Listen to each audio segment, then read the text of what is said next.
Now let us study the reaction of metals with water, that is reaction of sodium with water. Sodium, we can easily cut the sodium with a knife because it is the soft metal. Then dry it with a filter paper. Dry it with filter paper. After drying, in order to remove the kerosene, because the sodium is stored in the kerosene, take a cotton piece. Then wrap the sodium in the cotton. Wrap the sodium in the cotton. Before that, we are taking a 250 ml beaker. Add water to it. Now I am going to put this sodium piece wrapped in cotton into the beaker.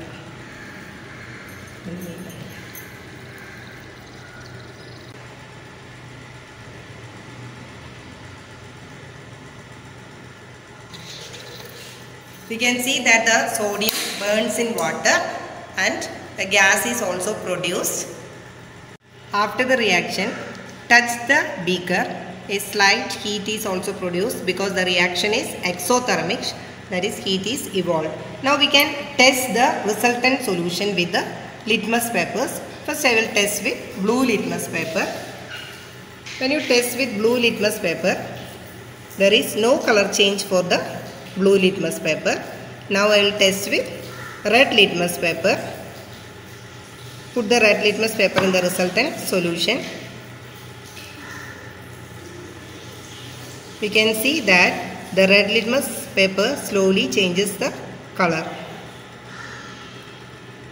That means the resultant solution is basic in nature. The red litmus paper changes to blue in color. The resultant solution is basic in nature. When we put sodium piece in water, we can see that the reaction is very vigorous and the sodium burns in water to produce hydrogen gas, and the resultant solution is found to be basic in nature. We can write the reaction as follows. Na is sodium plus water gives NaOH, that is sodium hydroxide plus hydrogen gas is also formed. This is hydrogen gas and this is sodium hydroxide. Sodium hydroxide. That is, when we balance the equation, 2Na plus 2H2O gives 2NaOH plus H2, that is 2 sodium, 2 Na, 4 hydrogen, here 2 hydrogen plus 2, that is 4 hydrogen, 2 oxygen atom, 2 oxygen atom. Now it is balanced. So the resultant solution is sodium hydroxide, and when we test with red and blue litmus paper, we can see that the red litmus paper turns to blue, showing that metals react with water to form the products which are basic in nature. All metals do not react with water. Some metals react vigorously. Iron reacts very slowly with water. Why is sodium metal stored in kerosene? Sodium is highly reactive metal.